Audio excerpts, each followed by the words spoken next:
السلام علیکم ورحمۃ اللہ وبرکاتہ۔ پیارے دوستوں، بہنوں اور بھائیوں، آج آپ کو اپنے صوت القرآن چینل پر ایک دفعہ پھر خوش آمدید کہتی ہوں۔ آج ہم قرآن پاک کی 11ویں سورت کے بارے میں بات کریں گے، جو کہ قرآن پاک کی 10ویں سورت سورہ یونس کی طرح ایک اور نبی کے نام سے موسوم ہے۔ اس سورت کے بارے میں جاننے سے پہلے اگر آپ لوگ میرے چینل پر نئے ہیں تو میرے چینل کو سبسکرائب کر لیں اور بیل نوٹیفیکیشن کو آن کر لیں تاکہ ہر نئی آنے والی ویڈیو آپ تک بآسانی پہنچ سکے۔ تو بڑھتے ہیں قرآن پاک کی 11ویں سورت کی طرف، جو کہ سورۃ ہود ہے، جو کہ حضرت ہود علیہ السلام سے منسوب ہے۔ یہ سورت بھی حضرت محمد مصطفیٰ صلی اللہ علیہ وسلم کے مکی زندگی کے آخری دور میں نازل ہوئی۔ اس سورت کے بارے میں یہ روایت بیان کی گئی ہے کہ جب حضرت صدیق اکبر نے حضرت محمد مصطفیٰ صلی اللہ علیہ وسلم سے کسی چیز کے بارے میں سوال کیا تو حضرت محمد مصطفیٰ صلی اللہ علیہ وسلم نے جواب میں ارشاد فرمایا کہ سورہ ہود اور اس جیسی سورتوں نے مجھے بوڑھا کر دیا ہے۔ یہی وجہ ہے کہ اس سورت کے مضامین میں اللہ تعالیٰ نے اس سورت میں بتایا ہے کہ کفار مکہ کو اگر قبولیت حق پر آمادہ نہ ہو کہ تو یہ اندیشہ ہونے لگا تھا کہ اللہ تعالیٰ کا عذاب ان کو ختم کر ڈالا جائے گا۔ سورہ یونس کے برعکس اس سورت میں اس چیز کو زیادہ تفصیلاً بیان کیا گیا ہے۔ اس سورت میں بتایا گیا ہے کہ دنیا کی زندگی کو اس انداز سے گزارو کہ آخرت میں ذلت کا سامان نہ بنے، کیونکہ پہلی قومیں تو اپنی شان و شوکت غرور کے فریب میں الجھ کر اپنے برے انجام کو پہنچی۔ اگر ہم نے بھی یہی سب کچھ اپنائے رکھا تو ہمارا انجام بھی اس سے مختلف نہیں ہوگا۔ قوم عاد، قوم سمود، نوح، قوم لوط، اصحاب مدین، بنی اسرائیل اور فرعون کے واقعات کو اس صورت میں بہت تفصیلاً بتایا گیا ہے،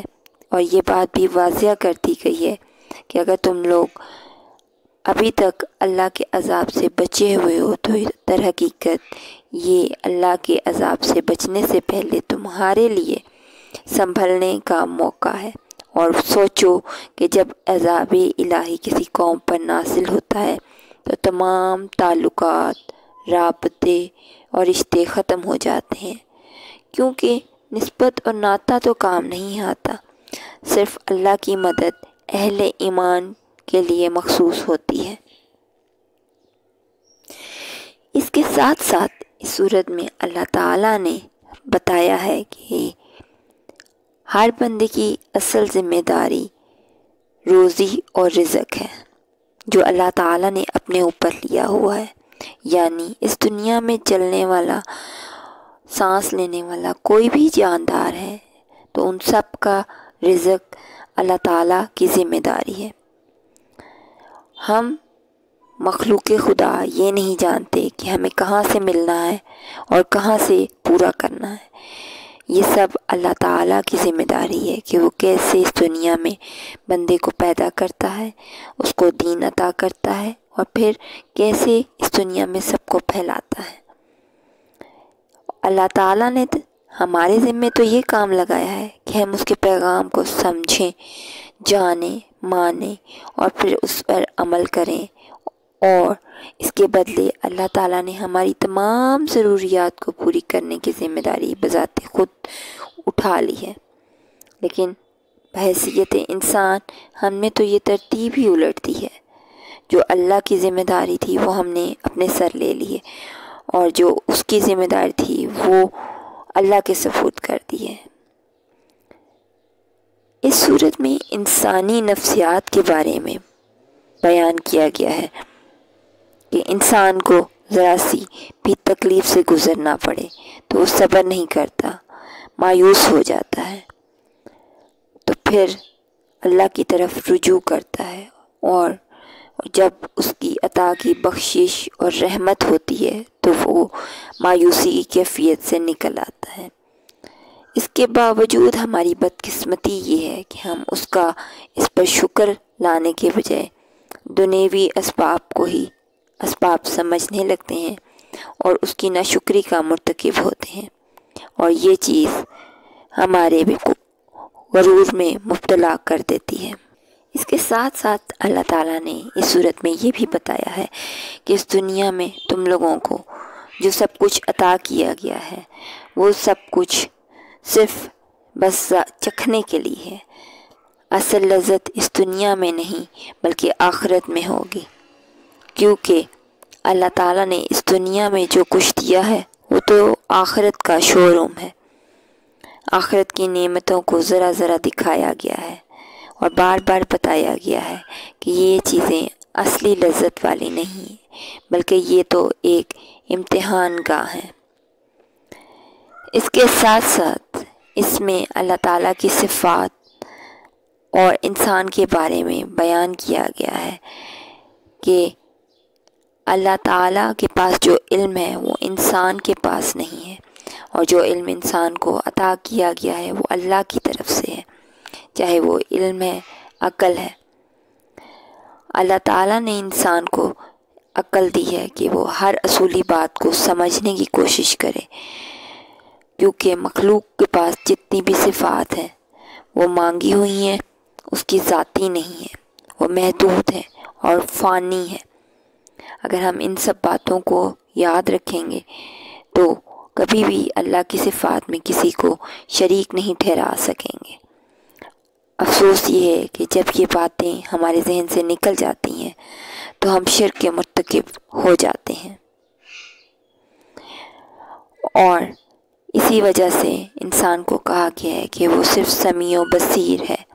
اگر انسان کے پاس یہ صفات نہیں ہوتی یا محدود ہوتی تو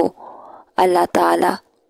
ہمیں کچھ بھی عطا نہ کرتا، اس کے حکم سے ہی ہمیں سب کچھ ملتا ہے۔ کے ساتھ ساتھ اس صورت میں حضرت نوح علیہ السلام کے واقعے کی حقیقت بھی بیان کی گئی ہے کہ وہ جن کو اللہ تعالیٰ نے ہدایت کی کرنے کی کوشش کی اپنے نبی حضرت نوح علیہ السلام کے ذریعے، لیکن ان لوگوں نے بات کو سمجھنے سے انکار کر دیا اور نبی کو ذلیل و خوار کر دیا۔ لیکن بے شک اللہ تعالیٰ کے پیارے نبی حضرت نوح علیہ السلام، یہاں تک کہ ان کے بیٹے کو بھی ڈوبتا دکھایا گیا، یعنی انہوں نے اپنے نبی کی کوئی بھی بات نہیں مانی، یہاں تک کہ اللہ تعالیٰ کے سامنے حضرت نوح نے یہاں تک کہا کہ اے میرے رب، میرا بیٹا تو میرے اہل میں سے ہے اور تیرا وعدہ سچا ہے، اگر بے شک تو بہتر فیصلے کرنے والا ہے۔ لیکن اللہ تعالیٰ نے اس گزارش پہ جواب میں کہا کہ نوح، وہ تیرے گھر والوں میں سے نہیں، وہ تو ناشائستہ افعال ہیں جس کی تمہیں حقیقت معلوم ہی نہیں ہے، اس لیے اس بارے میں مجھ سے کوئی سوال نہ کرو۔ اس واقعے سے یہ حقیقت سامنے آتی ہے کہ دین کسی کی وراثت نہیں ہے۔ رسول کے گھر میں پیدا ہوئے وہ لوگ یا اولاد، اس کے حصے میں رسولوں کی وراثت نہیں آتی۔ اسلام ایک شعوری عمل ہے، اس کے لیے دل اور دماغ کی ہم آہنگی کے ساتھ ہر چیز کو قبول کرنا، اس کی شہادت دینا ضروری ہے۔ اس سے ہمیں عبرت ملنی چاہیے کہ اگر ایک رسول اپنے بیٹے کو نہیں بچا سکے تو ہماری کیا مجال کہ ہم کچھ حصہ کر سکتے ہیں۔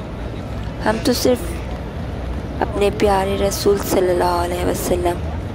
کی امت میں سے ہیں جو کہ ہماری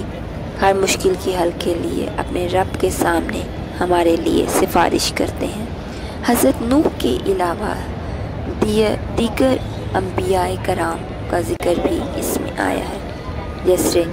عاد قوم کی طرف سے حضرت ہود علیہ السلام اور قوم سمود کی طرف سے حضرت صالح کو بھیجا گیا تھا کہ ان دونوں قوموں نے ان نبیوں کی نافرمانی کی اور عذاب الہی کا شکار ہوئے، اور یہی سب کچھ قوم لوط کے ساتھ بھی ہوا کہ وہ الہی اللہ تعالیٰ کی غیر کے شکار ہوئے، یہاں تک کہ حضرت لوط علیہ السلام کی بیوی بھی اسی چیز کا شکار ہوئی کہ وہ نافرمان قوم کے ساتھ تھی۔ اسی طرح حضرت شعیب علیہ السلام کی قوم کو بھی اپنے نبی سے گلا تھا کہ وہ اپنی تعلیم کو صرف مسجد تک محدود کر دیں، اپنی قوم پہ کے رسم و رواج پر کیوں اثر انداز ہو رہے ہیں، اپنی تمام سرگرمیاں مسجد تک رکھیں۔ لیکن اللہ تعالیٰ نے تو دین کو پھیلانے کے لیے کہا تھا، تو پھر وہ کیسے اس بات کو تسلیم کر سکتے تھے؟ تو یہی سب کچھ ہے، وہی بنیادی اختلافات ہیں جو ہمیں اہل حق اور اہل باطل کے درمیان وجہ قتال بنانے کا اسباب بنتے ہیں۔ اسی وجہ سے ہم اسلامی تعلیمات سے دور ہوتے ہیں۔ اسی طرح حضرت شعیب علیہ السلام کی قوم کا بھی ذکر ہے، یعنی قوم مدین کا، جو لوگ بھی عذاب کا شکار ہوئے کیونکہ وہ اللہ تعالیٰ کی آیات کو دنیوی معاملات پر نافذ کرنے کے قائل نہیں تھے۔ غرض فرائض امامت ایک عبرت آمیز موضوع کی طرح اس میں بتایا گیا ہے، اور وہی بات بتائی گئی ہے کہ دین کوئی ذاتی معاملہ نہیں ہے کہ جسے صرف مسجد میں بیٹھ کر حل کر دیا جائے، یہ تو اللہ تعالیٰ کا پیغام ہے جسے پوری دنیا میں پھیلانا چاہیے۔ غرض اس صورت میں حضرت شعیب علیہ السلام کی نمازوں کے بارے میں بھی بتایا گیا ہے کہ اللہ تعالیٰ نے کہا ہے کہ صحیح نماز وہی ہے جو کہ زندگی کے تمام پہلوؤں کو اپنی لپیٹ میں لے کے نماز کو اول رنگ میں رنگ دے۔ اس کے بعد حضرت موسیٰ علیہ السلام کی قوم کا بھی ذکر ہے جو اپنے اختلاف اور انتشار کا شکار ہو کر ذلیل ہوئی، جبکہ اللہ تعالیٰ نے ان کے انجام بد کی روشنی میں نبی اکرم صلی اللہ علیہ وسلم کی امت کو فلاح و کامیابی کی راہ کا بتایا۔ اس نصیحت کے بعد آخر میں دین اسلام کے باغیوں کے انجام کا ذکر کیا گیا کہ وہ لوگ جو ہر چیز سے انکار کرتے ہیں ان کو پتہ ہونا چاہیے کہ دین کے انکار اور ایسے واقعات سے انکار نصیحت اور عبرت ہے۔ اس لیے بہتر یہی ہے کہ تمہیں جس چیز کا حکم دیا گیا ہے اس پر عمل کیے جاؤ اور ان اعمال کے نتیجے کا انتظار کرو، کیونکہ انجام تو ہر انسان کا یہی ہے کہ سارے معاملات اللہ کی طرف لوٹ جائیں گے۔